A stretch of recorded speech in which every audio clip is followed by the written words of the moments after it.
Sjoberg Evanshank Consulting here in Sacramento. For more information on their services or for career opportunities, don't put pineapple on your pizza. And man, I hope they don't cancel the show for Bryson Tiller saying how mad he was at.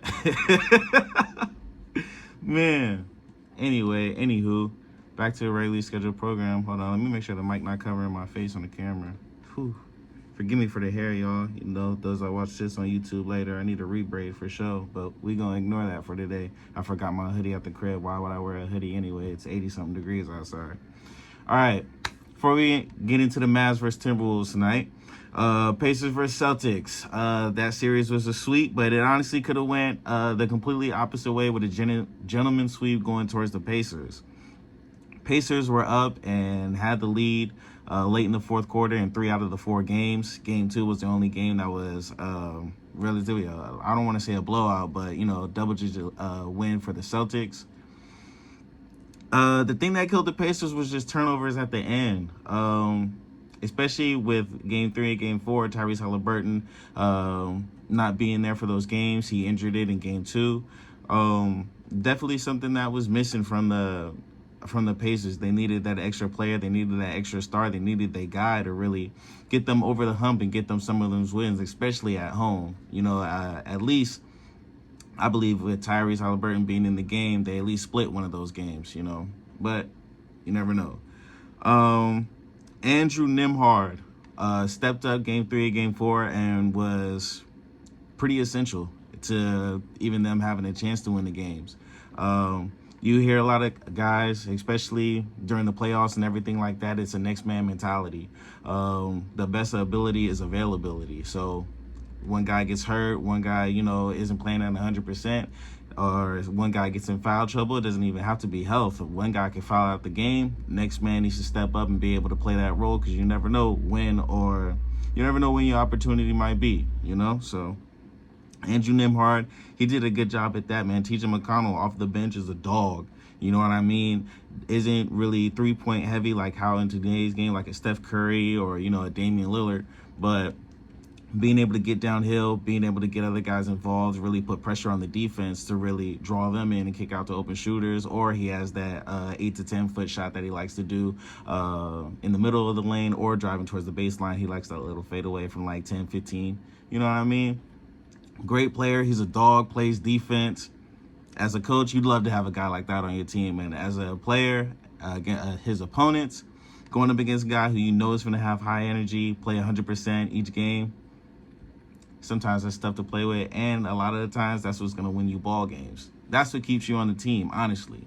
If you're not one of those heavy bucket getters, if you're not one of those guys that can score 40, 50, you know what I mean? Having that high energy off the bench or just knowing your role for a team and playing your role and being a star in your role keeps you on the team. So hopefully the Andy kids listening to that, you know, just a little gem for you. TJ McConnell was a dog. Jaylen Brown won the Larry Bird Eastern Conference Finals Player MVP. I believed he deserved it. Shot 50% from the field in all 4 of his games, averaged 29.7. He had 40 points in Game 2. Jason Tatum did lead the team in points, rebounds, and assists, but I just feel like for all 4 of the games, Jaylen Brown played the most consistent, and out of the 2 was the more consistent star. So I believe that's what gave him the edge. You know, in that OT game, it was definitely Jason Tatum that took over and really led the team in that overtime win in Game 1.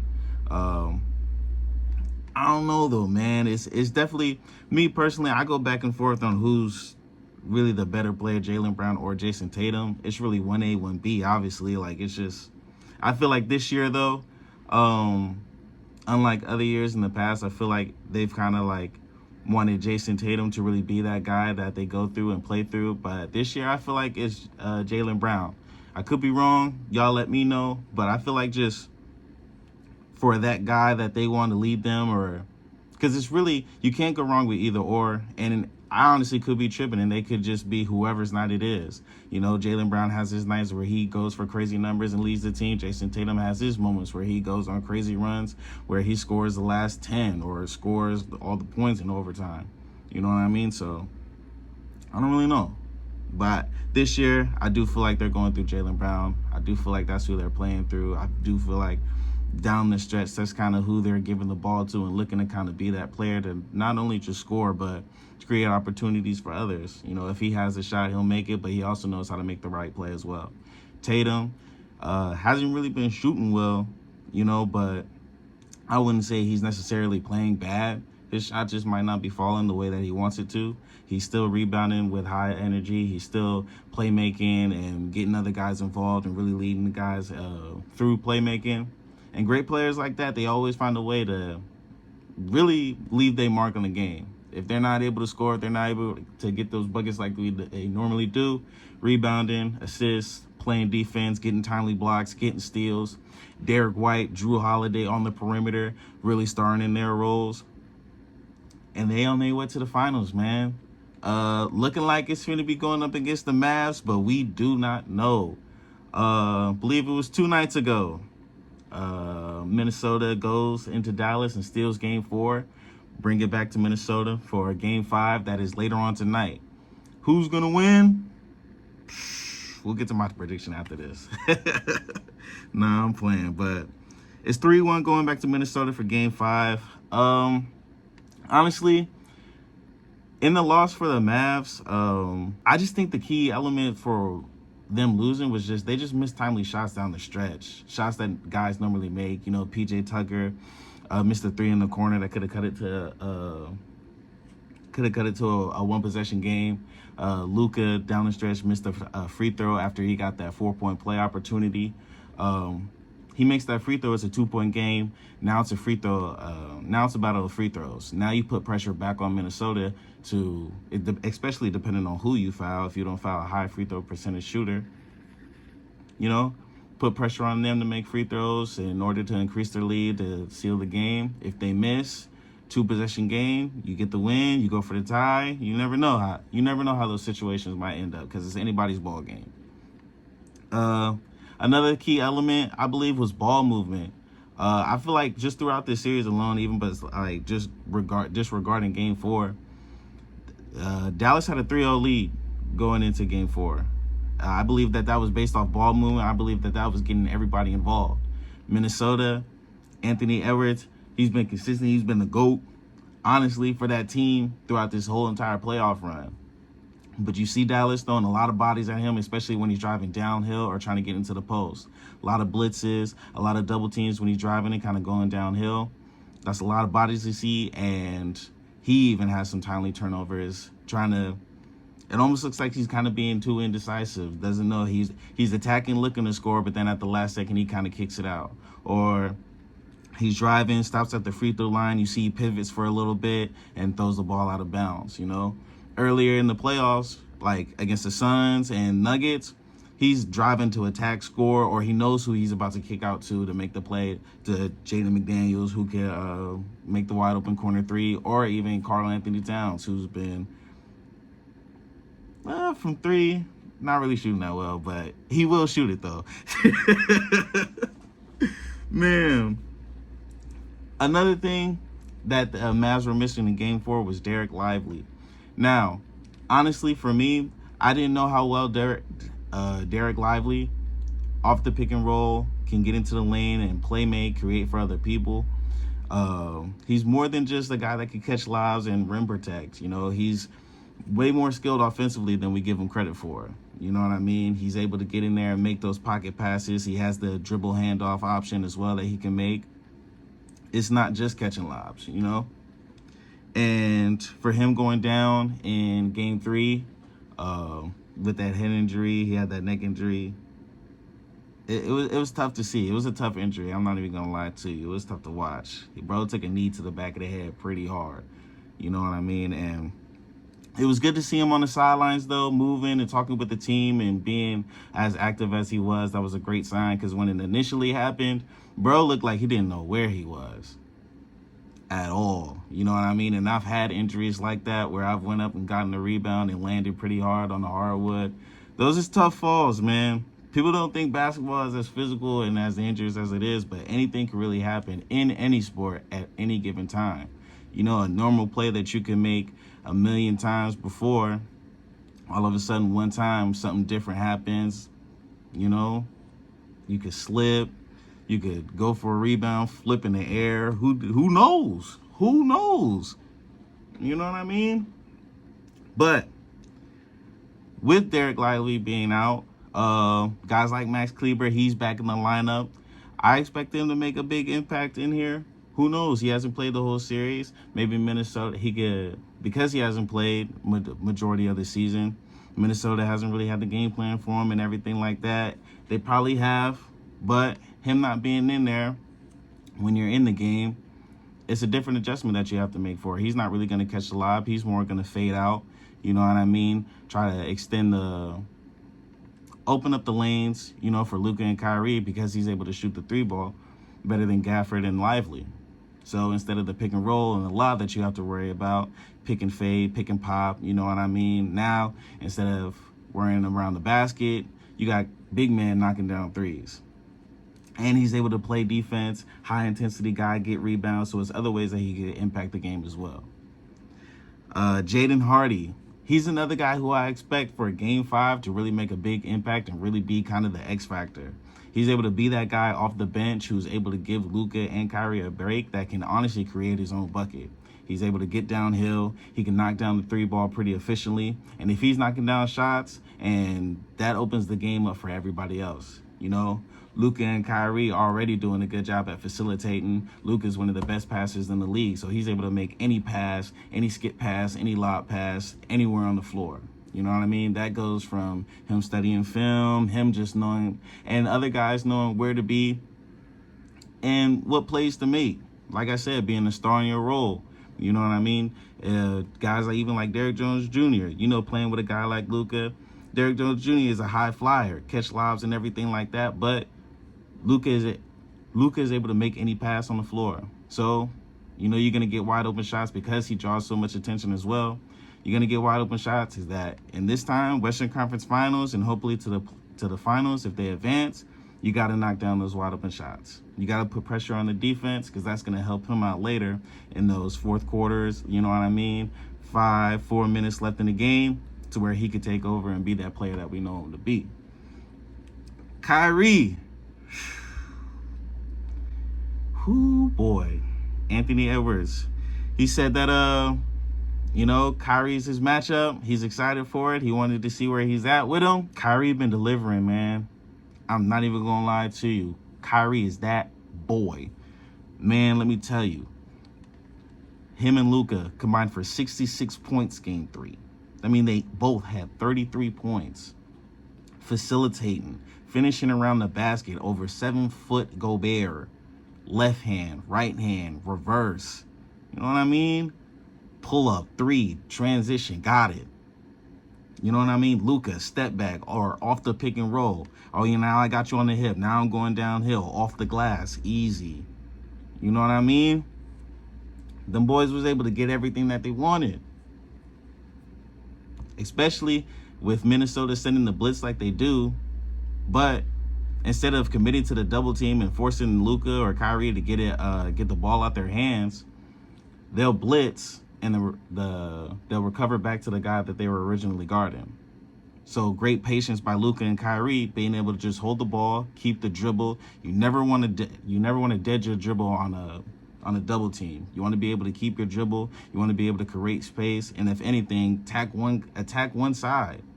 If you could get by one guy or even create space to where you could split the double team in the middle, now the odds is in your favor as the offense. And that's exactly what they're doing. Being patient, keeping the dribble, knowing, okay, now the double team's gone, now I'm back to playing one-on-one. One-on-one is definitely better than 2-on-1. Pause if needed. That sounded crazy. But, man,